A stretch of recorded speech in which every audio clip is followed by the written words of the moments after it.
Hey, everybody. Welcome to Talks with Gallagher. This is my great friend, Alex.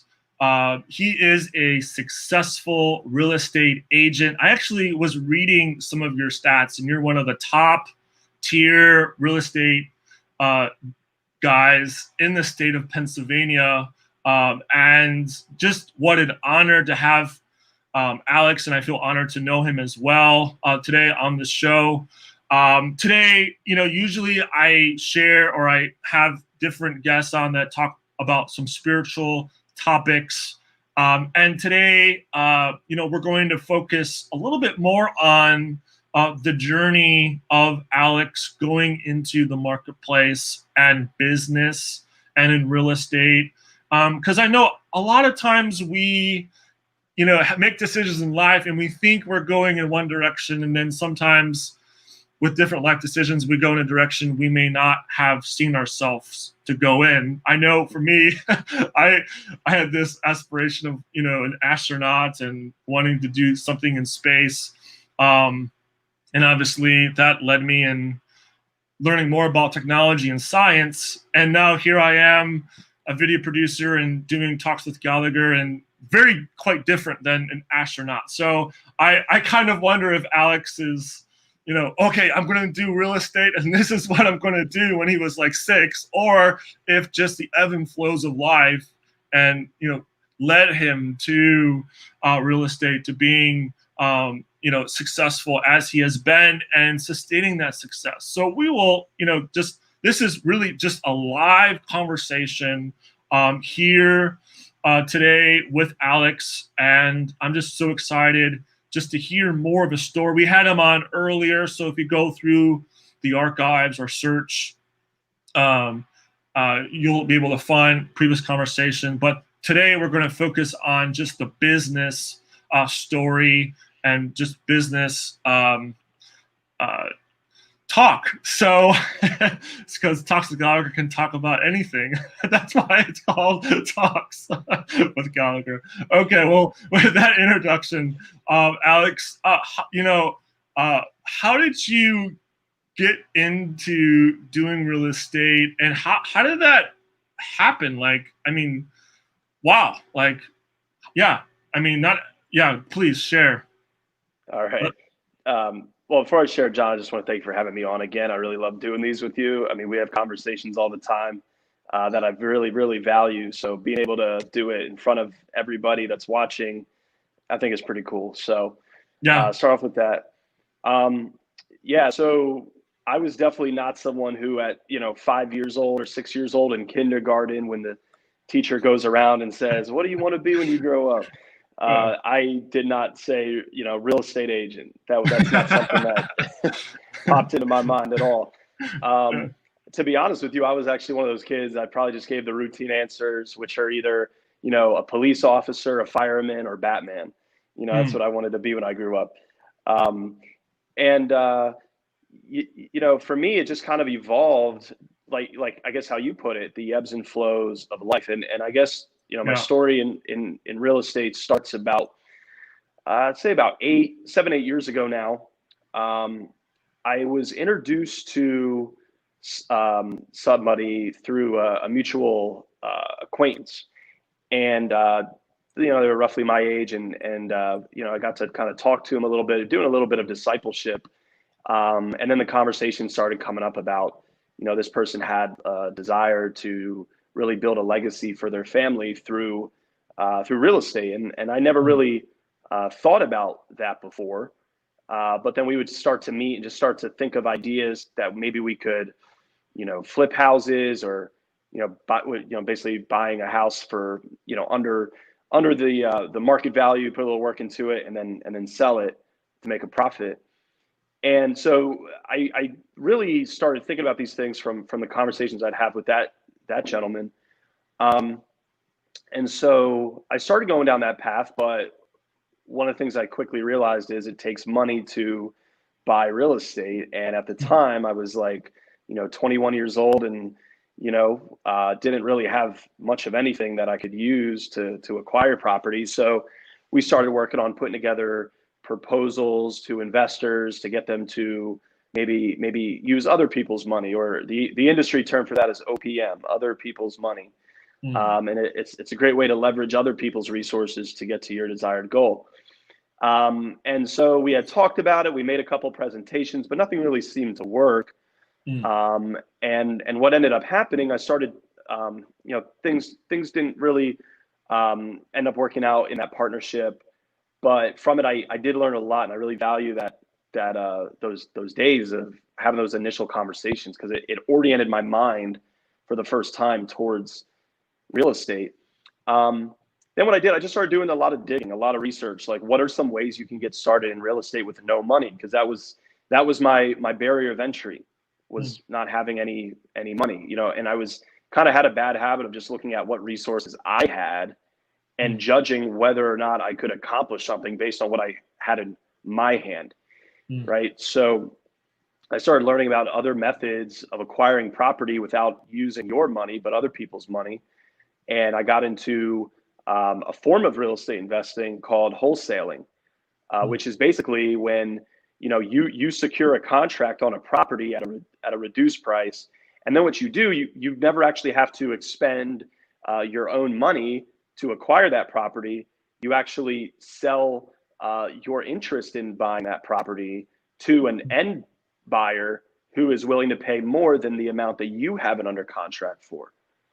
And what happens with that is you end up making money. That the difference between what you have the property under contract for and what the quote unquote end user has it under contract for, that difference is the spread or the profit that you make as a wholesaler. So I did that a couple times, and that got me kind of into the game, and just allowed me to experience real estate investing for the first time. And I got addicted at that point, just because I was like, wow, like it was amazing how it came together.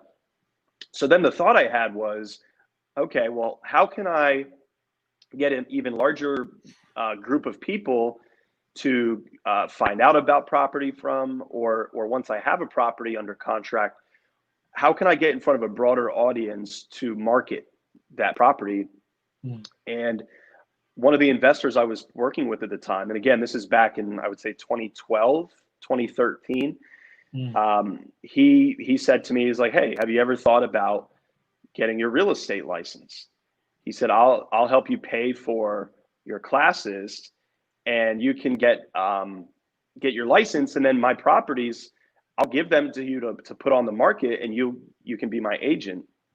So, when you're 22, you don't really have much, and someone says, hey, I'll pay this for you. I mean, I just really felt like it was a door that was opening up for me. And hey, I mean, what did I have to lose at that point? Sure. I was in college at the time, and I'd already kind of resolved to myself, I did not want to be like, flipping burgers in between my classes or anything like that. Not that there's anything wrong with that. It just was not Sure. for me. I wanted to do something where I could take my knowledge. At the time, I was going to school for economics and finance. I wanted to find an avenue where I could directly apply the things I was paying money to learn at the university. And real estate, there's a lot of financial aspects to it, obviously. And there's a lot of economic, it really pays to understand economic forces when you're dealing in real estate. So I looked at real estate as an avenue that I could apply a lot of the skills I was learning in school. To make a long story short, that investor told me that he told me that, hey, come over to my house, and I'll give you your money to pay for the classes so you can get started. And the total cost of the classes at the time, I think, was about $600. So I go over to the guy's house, and the first time I met him in person, he was we talked a lot over the phone. And oddly enough, we ended up getting into before I actually met him, we ended up getting into some deep conversations about spirituality. He was an atheist. He was trying to understand, how I could possibly have faith in God. And so we had a lot of interesting conversations like that. And so I go over to his house expecting to get, $500-$600 to pay for classes. And he ends up handing me like $100 bill. And he says, I decided I'm only going to give you this much towards your classes. And I feel like I had a choice in that moment. I could have been like, what, you told me you would give me this. This is ridiculous. I'm leaving, and walked out. And that really could have been a shut door to a moment of destiny, right? But I said, what, thank you very much. I really appreciate this. And I actually used that $100. I went over to the real estate academy that I was going to do my classes at. And I said, this is what I have to get started. And I gave them $100 bill. And they said, okay, just get us the full balance before your classes are finished. And they worked with me, which was really gracious of them. So I'm sitting through my classes and I'm just like, absorbing everything that I can, learning a lot about, how transactions work, the nitty gritty of the real estate industry from a legal perspective, best practices, all that good stuff. I get to the end of my classes. I still don't have money, and I owe about $500 to pay for the classes. So I didn't really know what to do. But my old, I figured, okay, who do I know? Maybe a family member can help me cover this, and I can pay them back, once I make my first sale. So I go over to my grandparents' house, and I sat down with my grandmother, and I was like, this is what I'm doing. I went there. I tried to, state my case. I said, this is how far along I am. All I need is this one payment. I think the balance I owed was like $510 or something. I said, Grandma, if you give me this, you will not regret it. I really need help. At the time, I was, like I said, I was finishing up working on my, I think that was my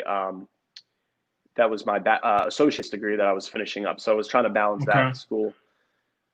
So I go there, I ask for the money. She says, no problem. She might've thought about it for about 5 seconds. Then she did what all great grandmothers and grandparents do. And, gave me that money. And I used that to finish the classes. And then I took the test, and so it was really unique. It's not something that I just, woke up one day. It was just kind of like a door got open, and I said, hey, why not jump through this? And then, 7 years later, here I am doing it. I've been doing it full time since 2015 when I graduated from East Stroudsburg University with my bachelor's degree. I've been doing it full time for the last 5 years, and it's been great. But that's how I got started.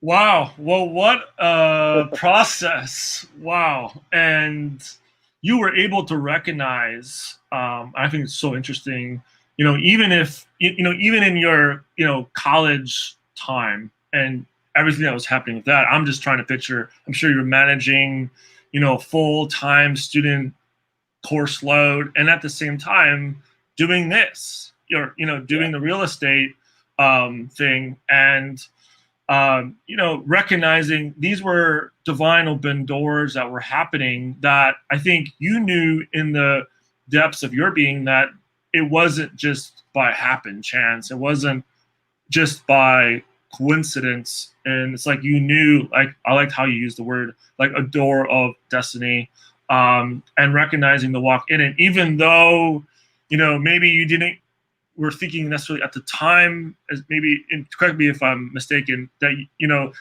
going to college to be in real estate per se, right? Yeah. Okay. No, I mean, yeah. Oh, you're back. Oh, okay. Right, yeah. Go ahead. Yeah. Sorry. So the way that I actually ended up with that was, it was a lot of transitioning that was going on kind of at once. So when I first went back to college, I first went back to college in 2011. I graduated from high school in 2009, went through kind of the hard road of trying to figure out life for about 2 years, and then went to college. And that was actually off of like a word that I got from somebody, but that's a whole nother story. Yeah. Okay. I went into college to study journalism because I really wanted to be in media, news media. Oh, wow. Okay. Writing. See? Yeah. I didn't know that. Yeah. Totally wow. different. Okay. Yeah. Like I tell my wife all the time, one of the things, like, and maybe God will kind of open this up for me later in life, but I'm really passionate about like sports journalism and like, oh, really? Yeah, if I was doing anything other than real estate, I would be in sports journalism. I love, like, I'm like an ESPN junkie, and I'm always Yeah. on like FS1, and but anyway, put that aside. But so that Yeah. I was actually going to school for stuff like that. Okay. But then this real estate door started Mm-hmm. opening. And one of the things I really believe about education is that, and maybe this is just me, but I really believe like learning for any purpose other than direct application is kind of a waste of time. For me, I'm not projecting that out, that other people need that philosophy or anything, but I really feel like if Mm-hmm. I'm going to invest my life and my resources in learning something, Mm-hmm. then I should also be equally as passionate in finding an avenue to put to action the information that I'm digesting, so that it becomes Mm-hmm. wisdom, becomes part of my life. Otherwise, Yeah. I don't know about you, I don't have time to just learn for pleasure. And maybe that's not a good thing, like, Yeah. don't get me wrong. Like, No, I I love understand watching what you're movies saying. and doing stuff to, like, to just relax. But I'm like, if I'm going to invest 4 years of my life in a degree, I want it to be something that I can actually do. I never want to be one of those people who look back 10 years from now and say, wow, I went to school for this, but it's nothing. And I get that just happens. But for me, I just was really big about, all right, if I'm doing something, Yeah. if I'm learning something, I want to have an avenue to do it.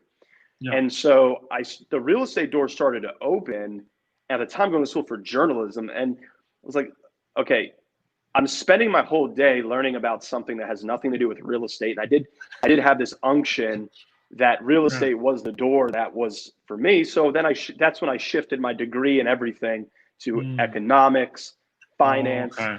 because that has a direct application to the real estate world. And I Yeah. just wanted to be a more focused person. Sure. And so I find that really beneficial, Yeah. in helping me have high level economic conversations while I'm showing houses. It helped me build credibility as a brand new agent, Mm-hmm. because I could talk like I had been doing it for a while, because they didn't know, and I didn't make a point to broadcast that, if I was showing them a house at night, that earlier that day I was sitting in a classroom working on my degree, Mm. Mm-hmm. because I didn't really want to project that I just do this on a part-time basis. I Um, see. So so you really had your smarts about you, not necessarily academically speaking. I'm not referring to that per se, but working through this open uh, door of destiny of real estate, and then also knowing how to communicate with them, and then knowing, okay, I need to repivot, my academic, track, yeah, to align itself for, future real estate business. And even at a young age, you had that wisdom to be able to know to do that is pretty amazing. I mean, some people are just like, oh, well, I started to do this, and so I'm going to continue doing that because X, Y, and Z. But yeah, you being able to adjust and pivot and make changes and know how to communicate in those scenarios is yeah. pretty amazing. Yeah. Well, I can tell you it's not an ability I always had, but not at all. But it's important. I really feel like if you find a passion for something, Mm-hmm. don't don't go part time on your passions. Yeah. Like, orient your life. It's best to live life in a way where there's fluidity, where you're not rigid.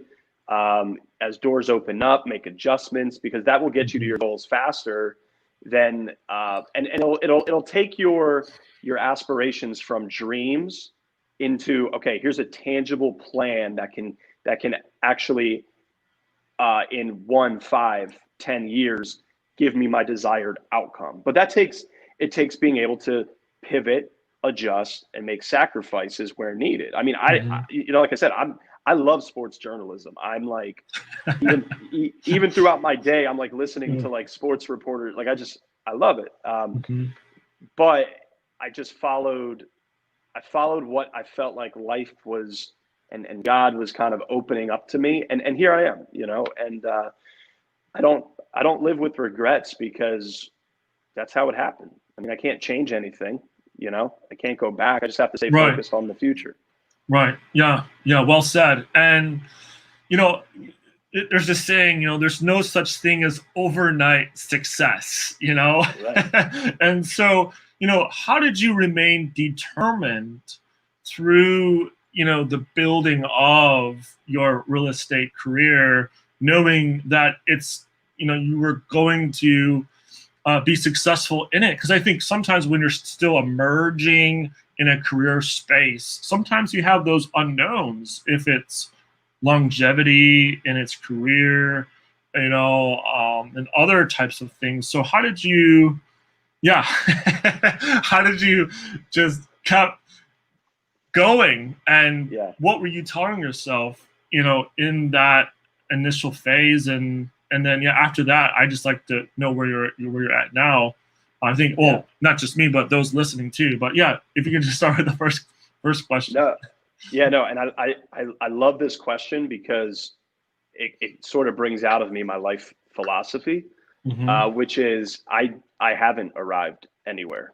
Okay. I'm not, and I don't want this to sound negative, but I don't look at myself as a successful, oh, I made it, I've Mm. arrived, real estate agent, because I feel like the moment you do that, you become stuck, Mm. because now there's no hunger to learn, there's no hunger to take risks because I've arrived. And I really try to stay in a place of, and again, I know this might not be like the scripted, like canned That's fine. Yeah, response. just I'm just say it. being real with you. I'm just Yeah, being just real be. with you. Yeah, this is talks with Gallagher. We are real Okay. and All right. raw conversations. I'm gonna give this to you raw. This is not like the canned Christian response. Okay. Okay, that's fine. Always look at the person next to me as though I have to catch up. Mm. Not necessarily that I'm in competition with them, but I look at the next Mm-hmm. person like I'm always leading from behind. Like I always Mm. have makeup work to do. I always have there's always a gap between me and the next person that I need to work on myself to fill. And that keeps me on this path of being passionate about growth. Because I think it's a quote from somebody, I don't know, but like the day you stop learning is the day that you die. Yeah, Well, I've heard that. you only stop learning if you feel like you've arrived, you've mastered Mm-hmm. everything. But there's so much knowledge and information, and there's always somebody who's at a level you're not. So there's always somebody that you can glean from. But I stay hungry by just being like just I always would rather be in the headspace of I'm the underdog. I'm not on that person's level, and then Mm-hmm. maybe in reality I am, but I feel like for me, I stay more motivated by thinking that I'm not, Mm. and it because it gives me a target to aspire to. I never want to be my own standard of success. I never want to be my own measuring stick. Okay. Yeah.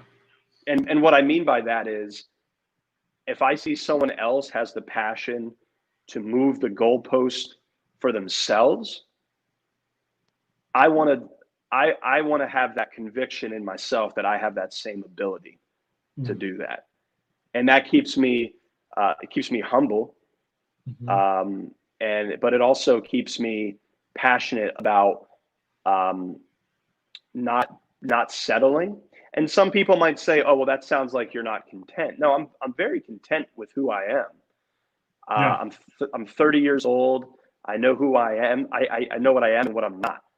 And I think that's an empowering place to be, because when you know what Sure. you're not, then you can just focus on the strengths that God gave you, that Right. He created you with, and you won't spend your time kicking yourself in the butt over Mm-hmm. your shortcomings, because we all have areas of weakness, right? Oh, yeah, yeah, yeah.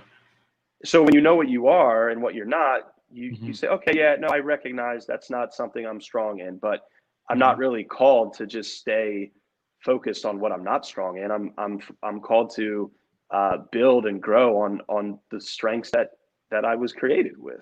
And Yeah. so keeping that mentality along with the mentality that I haven't arrived, and success is relative. So I'm flattered if Mm-hmm. someone else is inspired by what I've done and looks at me as success. I'm flattered by that. but it's all relative. One Yeah. person's definition of that is different, and mine, I'm just not at a place yet, and I don't really ever want to be where I walk around with my chest out that, hey, I'm successful, because I don't want to have that posture of heart personally. Yeah, yeah. So it sounds like you want to stay humble and compete with yourself, but then look to others as an example for Of what's possible. what's possible. Yes, yes. That's very good. That's very, very good mindset, Alex, and I like that a lot. And yeah, I'm sure there's probably someone watching that is maybe in college and maybe having to rethink their career options, which means they have to rethink their academic options. There's people watching, business owners or business leaders, or people who are interested in going into real estate. Yeah. John, can I just say something about college real quick? Yeah, please. All right, I've been out of college now for 5 years. I personally love college. I'm not on one of these these like, the new thing now is nobody needs college. Just jump out into the entrepreneurial world, and in 3 months you'll be a billionaire. Like, that's what I've heard that. You know what I mean? Yeah. I scroll through my Facebook. I get all these sponsored videos like colleges for idiots. And listen, college benefited me so much. And one of the reasons it benefited me was I had a couple years of real life in between high school and college.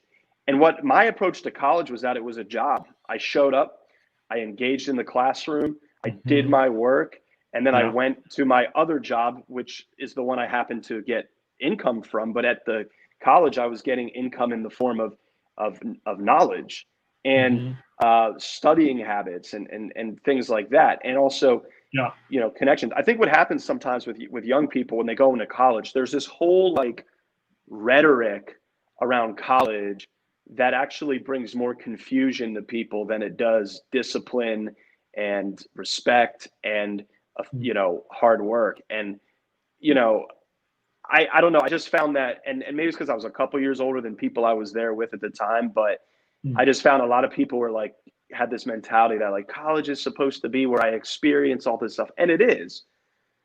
But just remember that, if you are only investing your time in having a time, but not actually bettering yourself and forging relationships with people who can open doors for you, and earning a reputation amongst people that have access to opportunity, that you're a hard worker, you can't be shocked after 4 years if you're wandering around like looking for employment. I mean, that's just my philosophy on it. But I feel like we've kind of in our country got into this habit of just convincing young people that college is just this like free for all, where the whole point of it is to have a good time. And I think that's a slippery slope to start going down. But anyway, I know this isn't about college. I just wanted to throw that in there. No, I love college. Hey, this is a live conversation, folks. So I'm following you entirely, Alex, but I'm sure the others that are watching were like, oh yeah, that's right, this is live. So actually you touched on something quite interesting, because I think this happens more so in Western colleges, state schools, private schools as well. And you said something interesting, because what you were saying just reminded me of something, and that was, why would someone from China, and we're not speaking politics here, we're just giving observational facts, and that is, someone from China that, for example, going to, Yale or, some other, Ivy League or state school, whatever the case might be, why would they spend all of their whatever, having like time, energy, finances, having to go into a different culture, the whole shebang, to study at a school in the United States? They're not studying in China, right? So, and I've actually met, a student here from China that was studying at Penn State. But all that to say that I think the issue is focus. I think a lot of times, we're not saying all Americans, okay, because I know there's other people watching that are not from America that are watching this, but we're not putting America or Americans in a bad light here by saying this, but I think there's some Americans where they just don't have vision and focus for their purpose in how they see fit in that preparation, in that time in academia. I feel like you want to say something, Alex. I feel it's coming. Yeah, no, I think this goes into a whole nother conversation on like education reform. I mean, yeah, there's a lot of like Facebook memes that float around, and I know you got to be careful, like, getting your headline news from Facebook memes. But one of the ones I really like think is accurate is when people post stuff like, why don't we take like algebra 3? And I'm not just biased against algebra 3 because I was terrible in algebra. I just think like, what's the real world applicability, right? Like, make that a track, not like a required course. What if we I had to take algebra too. Yeah, I never did good in algebra at all. But go ahead. I mean, what if we took that out or like made it like a specific track for people who want to get into like, architecture, engineering, wherever you actually use algebra. I don't even know where you use algebra, but but put a required class on like, life planning, or like have like a whole quarter or semester for, people that are in junior high to really like start to like brainstorm and map out their future, putting together 5, 10, 15-year plans at a young age, really start thinking about purpose and their, their focus at a young age. Or financial literacy classes when they're younger too. If we can get that in the public school system, I don't think you'll have as much disparity amongst cultures, because a lot of that is just left on to the home life to take care of that. But if there's not good habits on things like financial literacy in the home, that child is not given an equal opportunity to learn about how to manage your money, how to save for future investments, the importance of investing, things like that. If we could get that into the curriculum and not wait till students are, juniors or seniors in high school to start thinking about, thinking beyond like where's the party at on Friday? Like, I think our country would be so much better off. And I hate to say it, but I feel like in some ways we almost celebrate confusion in this country. And we look at it as a virtue, instead, where I feel like we could do a better job of like training, young people from a young age, how to be solid in their identity, how to have focus, how to go after what they want and not take no for an answer, how to be, character, positive character traits like perseverance, determination. And a lot of kids do get that when they're in like sports and stuff like that from a young age, but not a lot of parents have the resources to, get off work early to drop the kids off at soccer practice or football practice, or, so they don't have access to these communities outside of their home where they can have those virtues of discipline and hard work built into them. But anyway, complete digression from real estate. Entirely. But actually, I'm seeing kind of a correlation with this. And before I go into that part, I just want to say it sounds like you have a big passion for education reform. I love education, as well as I do, because I think I used to teach at a high school, and okay, well, I have a huge passion for education reform. So maybe we can have a separate future broadcast on that. But the theme that I was seeing in correspondence to the real estate conversation and the business side of things, which education, they actually all tie in, because some people, when they are taking college classes, they're just thinking, oh my gosh, I need to get an A in my class and I need to focus on my academics, and they're not necessarily thinking about maybe other volunteer opportunities or other opportunities outside of the academic bubble, right? And so you were able to grab a hold of some opportunities while doing your academics. And I think that is where the correlation is coming in here. And obviously this is not like, we're not trying to find a formula of why Alex is the, man he is today in business, but, but I think we are seeing those seeds that you planted, Alex, at that age, you're getting the fruit of that today. I mean, that's what I think. Yeah, no, it's been a journey. The other day I saw this Robert Kiyosaki quote. He's like an investment guru. The Rich Dad, Poor Dad.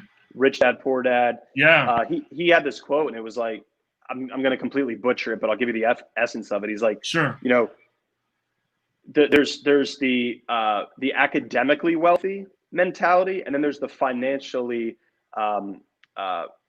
wealthy mentality, and the the economic wealthy versus the academic wealthy.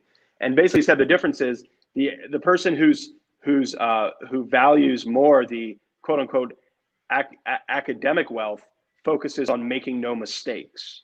And which is basically what you're saying. The whole focus, and this is kind of how we've trained people to look at academia, is okay, I'm successful when I get that A, when I hit that perfect mark. If I get nothing wrong, I'm a success.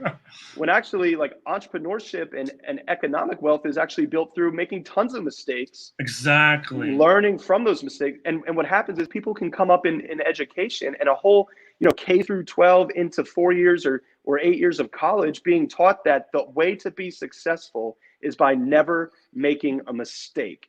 And you talked earlier about Chinese culture. That's also something in Japanese culture too. Oh. My wife lived in Japan, and there's this thing where it's like making a mistake is seen as like a total like negative mark on your character, and not like even just your whole essence as a person. If there is a typo in an email correspondence, like you didn't just spell a sentence wrong. You're actually now a bad person. You are an undisciplined person. And that can go down a spiritual path too, of like, condemnation and whatever. But these are things that culture teaches us a lot. We put an emphasis on perfection when actually create, and you'll like this as a creative. Yeah. Some of the most beautiful art, some of the most beautiful creations of entrepreneurship, and it comes out of ugliness. It comes out of mistakes. It comes out of, oh, I didn't mean to make that brush stroke. Instead, I made this one, but it now it gives it character. And it's like, I feel like our country could have even so much more come out of it if we kind of shifted how we look at education and stop putting this emphasis on perfection, but instead put it on taking calculated risks and full on expression. And I feel like we'll have I feel like we'll have a just more in a positive way with our country. Yes, amen. Now your voice sounds deeper. But I just died there, so. Okay. Oh, no problem. It was just kind of funny just how it happened. It was like, for my country. So, but yeah, what's that? That's actually my natural tone of voice. I'm a little baritone, in case you couldn't tell. Yeah, just the timing was just really good. So yeah, I mean, definitely on the same page with you on that, Alex. Definitely, and yeah, thanks for just reiterating, all of that, from your experience, and then seeing us tie this together here. So in this Talks with Gallagher live conversation.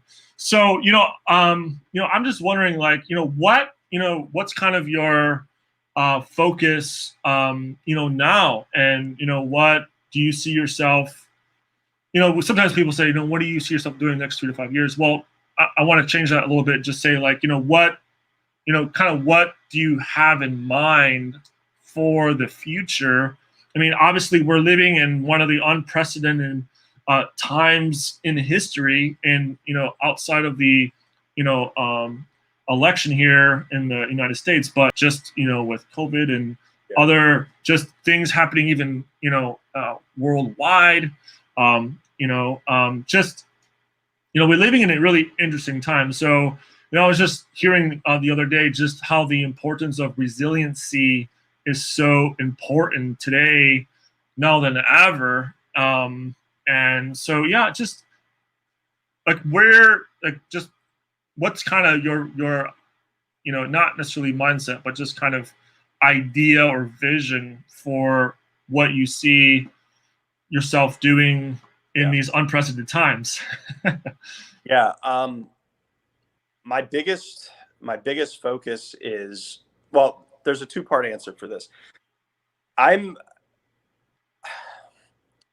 one of the things I'm very passionate about is never taking the mindset of being a victim of circumstance. There you go. I don't care. I don't care what happens in the economy around me. Yeah. God on my side. Like Yeah. I do not entertain conversations that are victim mindsets. Like, oh, Yeah. going on in the economy, I can't do anything. You are never. You should never have that mindset that your life is dictated by what goes on around you. Can it be influenced by it? Absolutely, because we live in this world and there's always something going on. But if you are in a business or in a career path that, due to economic shifts or geopolitical shifts, you are hindered from doing that to the degree that you desire to, you have two choices, right? You can take this mentality of like, oh my gosh, I can't move forward anymore because I'm hindered in this area. Or you can evolve and adjust how you're doing it to still get results, or adjust into doing something else so that your skill set is still utilized in something else. But in every crisis, in every negative thing that's going on, there's always opportunity. Yes. And I think we actually talked about this on our last we did. Yes. Yes. That crisis is a part of, finding more opportunities and embracing them.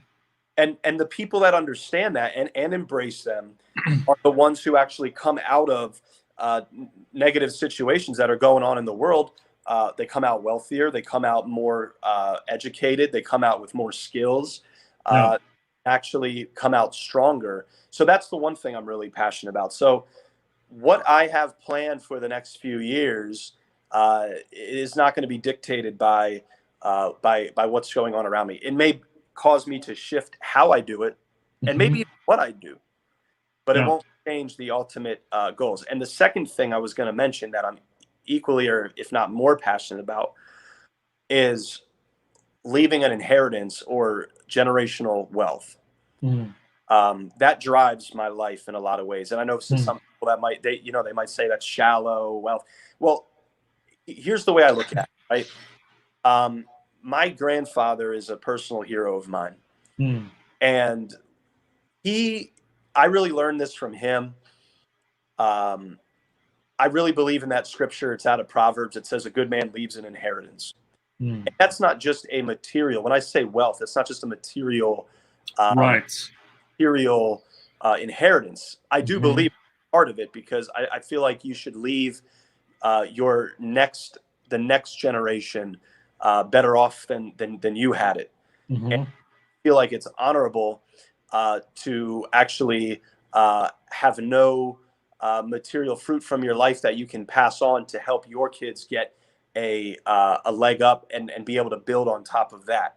And some people take pride in the fact that they came from nothing, and so what they do is they also want their kids to come from nothing. But I don't feel like that's the plan of God. I feel like we're supposed to be honoring, being an honorable person by leaving an inheritance. But that is, that's in mindset. The mindset you leave your family is an inheritance. Do you leave them with a victim mindset, where anytime something goes wrong in their life, they can point the finger at some big bad entity that they can blame for all their troubles? Or do you give them an inheritance of a mindset of victory where, listen, I don't care how hard it gets, you don't give up.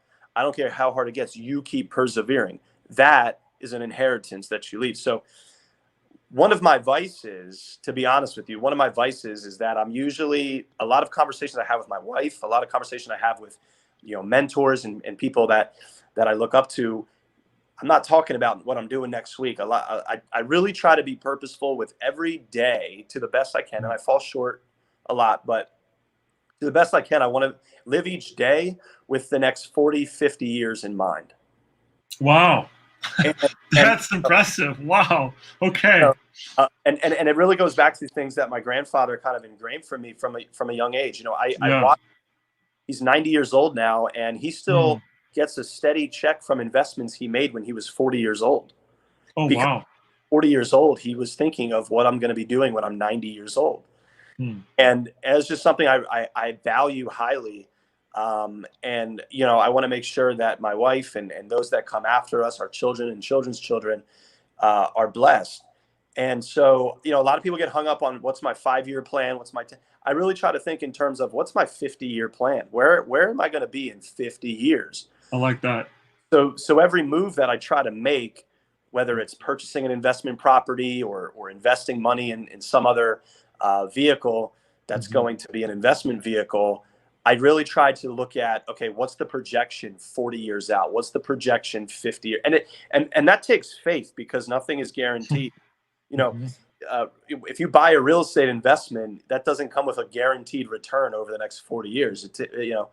But are you more likely to get a return by buying it and taking the risk, or by being afraid and just thinking it's a good idea but never actually pulling the trigger on it? And so I just want to be a person that my 90-year-old self looks back and thanks my 30-year-old self for making the right decisions. And not that I was having a conversation with my wife last night, about different things that can be left. I mean, and for some reason, I don't want this to sound dark and morbid, but no. This is, again, Talks with Gallagher. Well, unfiltered. I'm glad for that. There are few things that are more powerful than sitting down and writing out your will. There are few things. I came to tears about 3 months ago. It was during COVID, shut down. I couldn't show any houses, couldn't sell anything. I sat down, I wrote out a will, and I started to cry as I wrote it, because it brought me in touch with my own mortality. And one of the vices of young people in their 20s and 30s is we tend to be short-sighted. Yep. We tend to be worried about, the next opportunity, but we don't do it with, eternity in view. We don't do it with the end of our life in view. And I heard somebody say the other day on Sports Talk Radio, every day we're writing our eulogy. Every day we're writing our eulogy. And when you look at life through that lens, you start to realize you don't have time to waste. You start to realize that your decisions matter.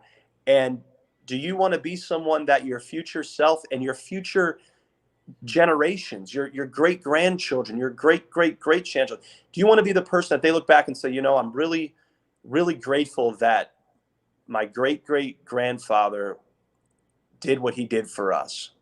Like, I believe that you can live your life in such a way and with such purposefulness that 3-4 generations from now, people in your line can look back and remember that you were the one who in the bloodline changed the trajectory of all of their lives. And I feel like that's a duty that we have while we're here. We can't take any of it with us. And sometimes people have that mentality and they use it as an excuse to not obtain wealth. But I think the fact that we can't take any of it with us is a reason to accumulate wealth, because we can't take it with us. But every investment vehicle comes with a section where you have to write out who the beneficiaries of that wealth is. So we can't take any of it with us, which is the exact reason why you should, make investments, because it has to go to somebody. And I just want to be someone that future generations are grateful for and blessed. And not just that, not just for my own future generations, but to be able to, when, money is not something to be worshipped, but it's something that's a great tool. Right. And so, if you have aspirations of opening up, schools in impoverished areas, opening up hospitals, like, it takes finances to do those things. And we're living in a day, and it seems like every year, it gets harder and harder to rely on donations for these things because of the economic uncertainty, geopolitical uncertainty. So sure, I really feel like, just to put like the spiritual spin on it, I really feel like, God is he's calling Christians to get out of this mindset of dependency. Like we can't go somewhere unless we get the right donation. We can't. And I feel like he wants to get us into a mindset of, being lenders and not borrowers. Yes. And being the head and not the tail. And so, I feel like that's just something I'm passionate about. So to answer the question, which I haven't done yet. You know, what I'm working on right now is, you know, I'm still active in real estate. I'm still representing buyers and sellers who are looking to buy property, but I'm getting more into the investment side of it. You know, I'm now the dream I started, the goal, the aspiration I started that brought me into the initial real estate conversations I had with my former partner 8 years ago, that we started this conversation off with about buying and flipping houses. Yeah. And that's what I'm kind of into now. So I have a few of Okay. those lined up. I just closed on one the other day. But here's the thing. I used to look at that strategy as just a way where I can say, hey, look, I have money. Now where my mindset is going is, okay, this money, this money is going to be used to create cash flowing assets, multiple streams of income for the future, which can be used in a variety of ways. But you know, with the real estate flipping, you know, one of the things I'm passionate about, I've met with different members of the community, and I really see it as a service to the community, because I'm going in, I'm buying houses that are dilapidated, that are unkempt, that actually keep property values down, and going in, renovating them to a nice level, like doing it the right way, not just slapping a coat of paint on there, but you know, replacing things that need to be replaced, upgrading the finishes inside, which improves the values in the neighborhoods. And where I really see that going, my dream is to have that be an avenue where those houses are being sold to people who historically were not able to buy houses before. And one of my aspirations, and I've met with several other people that are in my industry that have a similar passion. And one of the things we're talking about is, you know, how can we work with people that are minority, that are, you know, historically from backgrounds where they don't have access to the resources to buy houses, and maybe they're just stuck in renting. You know, how can we coach, educate, and train them to be financially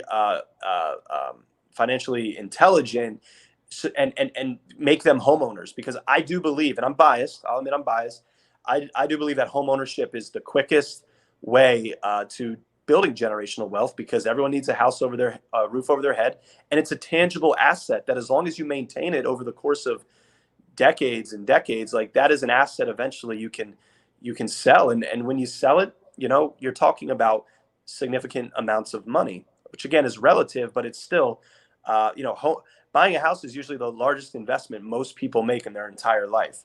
So if I can get into the business of helping people make that large investment, it will benefit them and future generations. So Yes. that's really my motivation behind the real estate flipping. But again, the capital that I accumulate from that, my goal is to provide, you know, more housing, cash flowing assets, like apartment buildings and things like that, which again gives opportunity to people. Everyone needs a roof over their head. And it's just been an interesting journey, because my whole mind's been blown, just, you know, networking. And I'll just throw this out there, I'll turn it back over to you after this, but whatever venture you're in, whether it's real estate or widgets or whatever you're into, if you have an aspiration to be in business, the most important thing you can do, don't worry about where the money's going to come from to do it. Don't worry about even, you know, making sure your marketing is perfect. Before you do any of that, build relationships. And this took me so long to learn, because I used to think, I got the skills, I got the talent, I'll just do it myself, I'll be a rock star. Everyone wants to be a rock star, but it's better to be a teammate. Yeah. Better to be a teammate than try to be a rock star, in my opinion. But network, build relationships with people that are already established in doing what you want to do, and your growth trajectory will be on like light speed, hyper mode, when you can have a direct contact. You know, I have a guy who I call my mentor. He helped me buy my first house with very little money out of my own pocket. And we meet several times a year over breakfast, just to kind of catch up, see how his family's doing, ask me about mine, and just pick his brain on advice. And it's good. It's always good to have people like that who are willing to give you a shot. And that's how you learn about opportunities. You get around people that are in the space, already established in the space. They are the the holders of the opportunity that you're looking for. So that's all I got. I'll give it back over to you.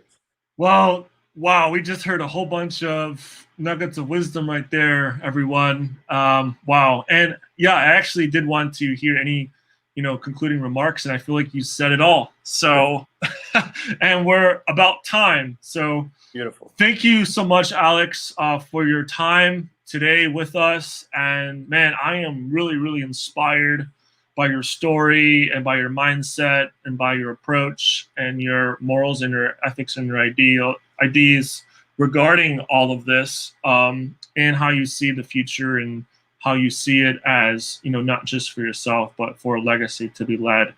So thank you again. And thank you everyone for watching Talks with Gallagher. And yeah, stay tuned for the next session.